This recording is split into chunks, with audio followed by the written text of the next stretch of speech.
How's everybody today? Good, good. All right, game week, game prep.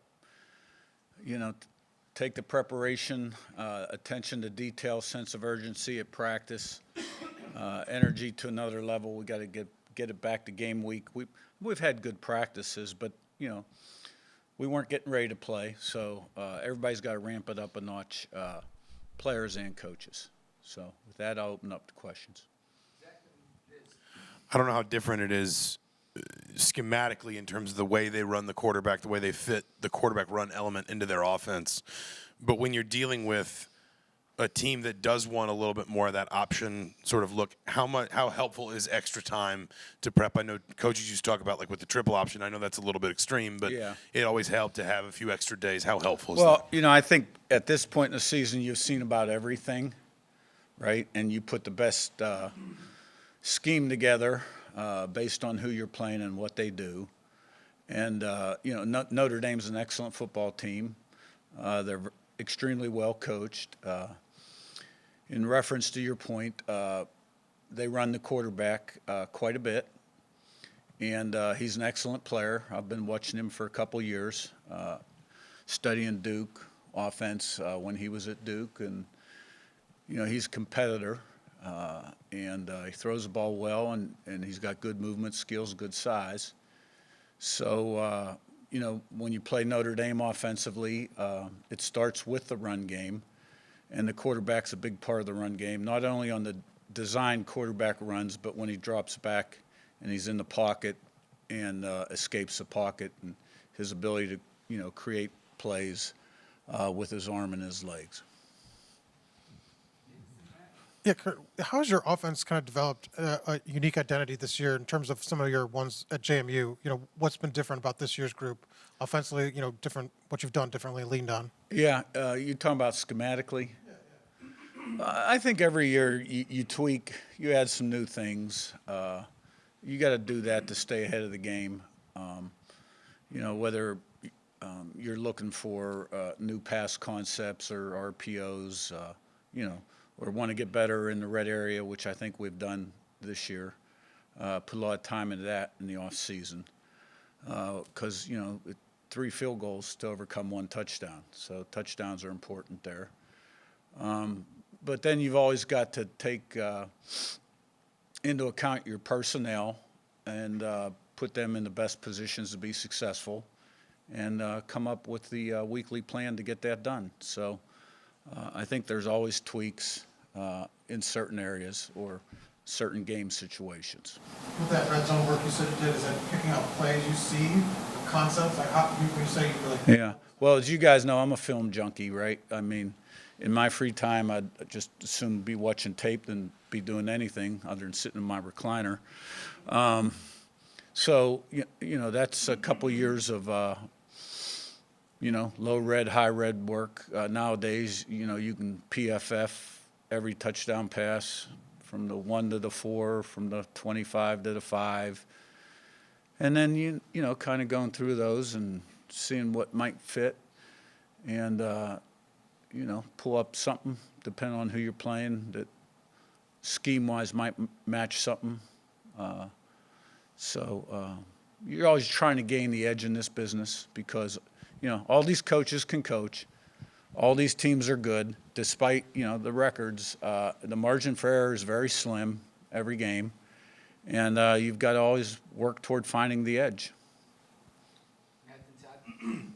Coach, last week when you talked to us, you said the first week was going to be about juggling, preparing for Notre Dame in the portal. Obviously, you're in just game mode this week. Yeah. But how was that first week? How challenging was it? And if you could change anything about how they've done this calendar, what would you change? Yeah, well, it was challenging. I did get home a lot later than I normally do, and I was still in early, 4:35 a.m.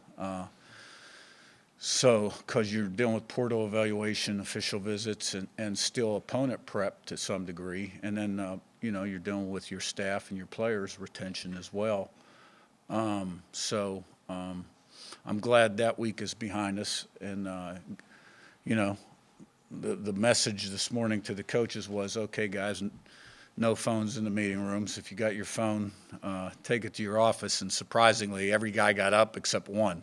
So that was revealing. But, off weeks are different than game weeks in terms of, what's required in terms of your focus and attention to detail. And in terms of the recruiting calendar, I don't know that there's any easy answers to that.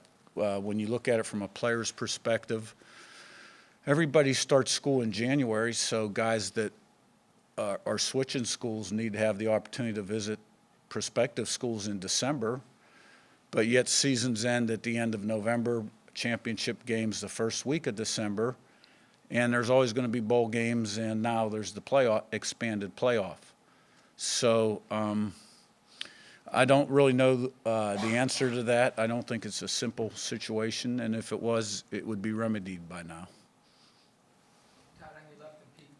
Curt, anything unique about Notre Dame's defensive front compared to some of the better defensive fronts that you've seen, especially over the last month or so? Anything that stands Yeah. out? Well, they're good. They're good. Their defense is good, and Al Golden does a great job of coordinating their defense. And they're high pressure blitz outfit, quite a bit of man coverage, and then they got the zone mixers and fire zones that keep you off balance a little bit. But they get 11 guys doing their job pretty consistently. They play fast. They're physical. They're good tacklers. And they get a lot of hats to the ball, and they adjust well during the course of the game. They haven't given up many points because, they got good coaches and they got good players. And up front, they're quick, a lot of movement. But when you take into account then the blitzes, right, and there's a lot of moving pieces. And they play coverage extremely well. They do a great job in man coverage. So they're a really good defense, and that's why they've won a lot of games.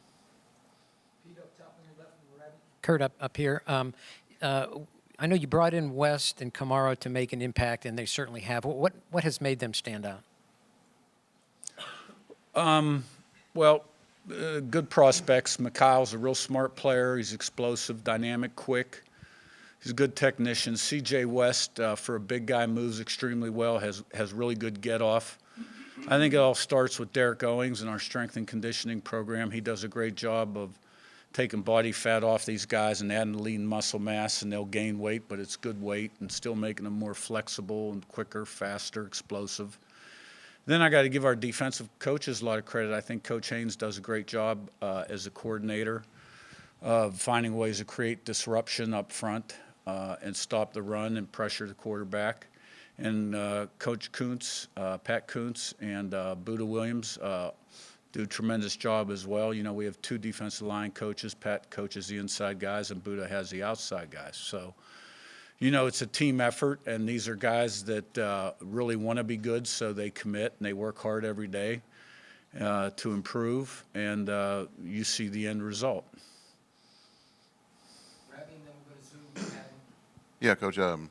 When you look at what Curtis has done, I think he's the top-rated guy of quarterbacks in the playoffs per Pro Football Focus.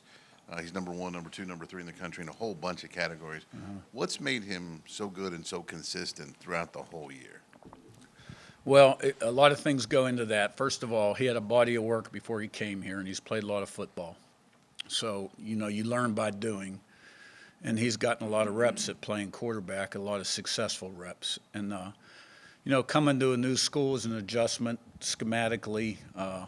Some of the concepts may be similar, but the language is different, and obviously a new way of doing things, new players and what have you. And a lot of new portal guys at receiver. And so, but, I think it all starts with protection. We've done a pretty good job of protecting him most of the time. We have certainly had our hiccups during a couple games. And we've got a group of receivers that have really good ball skills and can make contested catches, and our backs are good out of the backfield as well. And I think, schematically, a lot of our pass plays, they have answers versus man zone, 1 high, 2 high, and he's a quick thinker, and he processes quickly, and he's extremely accurate. and he's good in the pocket. He doesn't panic, and he's a really good quarterback, and he has certainly taken his game to another level. There's no doubt about that. He was a player of the year in the MAC in 22, but suffered an injury at the end of the season. So he really could not benefit from sort of the off-season strength and conditioning program going into his senior year. Still had a good year. But since he's come here on a bigger stage, I think he's built on every success and developed more confidence and belief and continues to improve. And I think you really saw that starting game 2 and then out on the West Coast against UCLA. And then, when you can involve 10, 12 different guys in terms of touches between running backs, tight ends, and receivers, that's a great thing to have multiple guys that can separate, get open, and make plays. And Rittenberg on Zoom, then Jim. I can't hear him. Hey, Curt, how are you?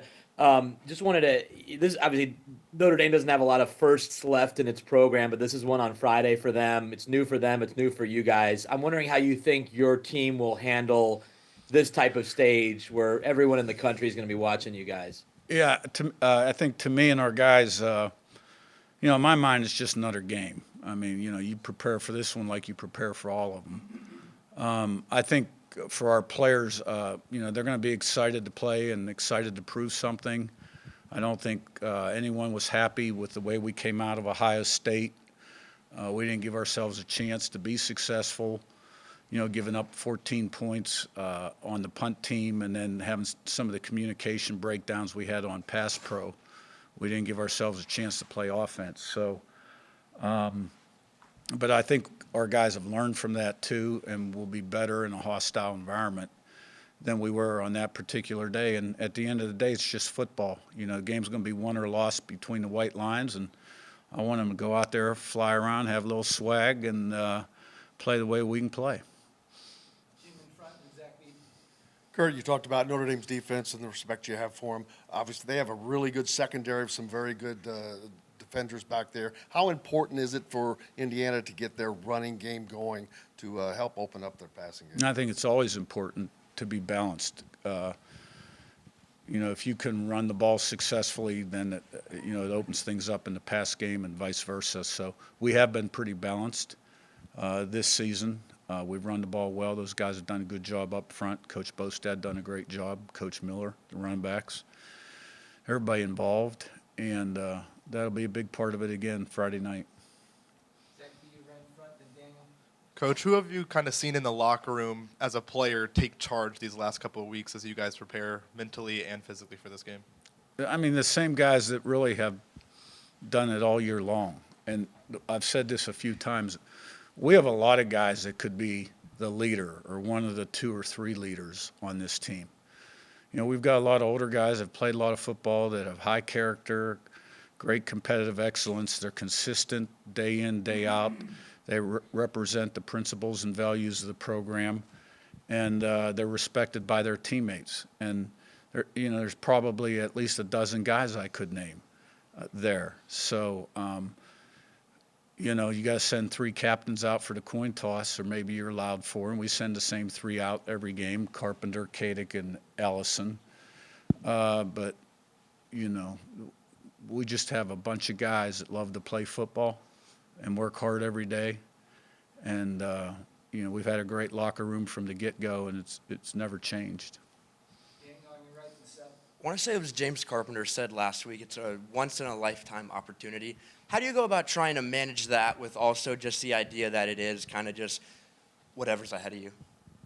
Yeah, well, it is a once-in-a-lifetime opportunity for him because this is his senior year, and he hadn't had to do it yet. He's played in the FCS playoffs before. But he also understands that to capitalize on the opportunity, he's got to stack meetings and days and put himself in the best position to be successful on Saturday, that it's no different than if we're getting ready for Game 5, right? And he's an older guy. He understands that. So, I think they're all excited to be a part of it. But I think they also all understand what it's going to take to be successful and play their very best football. Seth front left, and Curt, I know Jameer Johnson missed the game against Purdue. Just health-wise, how is he doing? How's everybody on the team doing? And I guess in general, how tricky does it get this time of year to manage that aspect of things, keeping everybody healthy when you get this late in the year? Yeah, our health is good, and Jameer's out there practicing. Looks good. So we're in pretty good shape. Yeah, Curt, you called yourself a film junkie, I guess, with the extended break that you have between Purdue and Notre Dame. Does that allow you to watch me? I mean, I guess how much of Notre Dame did you go in, and is that deeper than normal? Do you key on anything specific? No. With the more I mean, time? we've been watching Notre Dame from the get-go, but I also like the sense of urgency during game week in terms of preparation, where you're more detailed and focused and putting that plan together. So, we put a few core things in that we've been practicing forever that fit the Notre Dame game, and we'll get a little bit more specific this week. Joe, back right to Zion. Coach, Aiden Fisher's been really consistent all year long. What does that mean for you? A guy you brought to JMU followed you along with this ride. Yeah, he gets better every year, and when he talks, people listen, but he backs it up with the way he plays on the field. I'm glad to see a lot of the recognition he's received postseason, as well as all the other guys that have. And he's the quarterback of the defense. Zion on your right, last one. Curt, when you look at this Notre Dame team, they're one of the best at turning teams over Yeah. on defense. Just how important do you feel like it will be for you guys to protect the ball and not put it into danger on Friday? Critical. I think we're plus 15 in turnover ratio. They're plus 16. And they've forced 25 fumbles on a season. That's a high number. So ball security for us and them is going to be really important, winning the turnover battle. I'll tell you, the other area that they're really dangerous is, their punt return team. They've blocked 3 punts and forced a couple bad snaps because of the pressure they put consistently. So they've gotten points there. And then, when they punt, they faked 3 punts, which those kind of plays can be game changers in a game. So they use their punt and punt return as weapons. And we got to be right on point. Our teams have been really consistent this year other than the Ohio State game. And we're going to need a good special teams effort this week. All right, thanks, Coach. Thank you.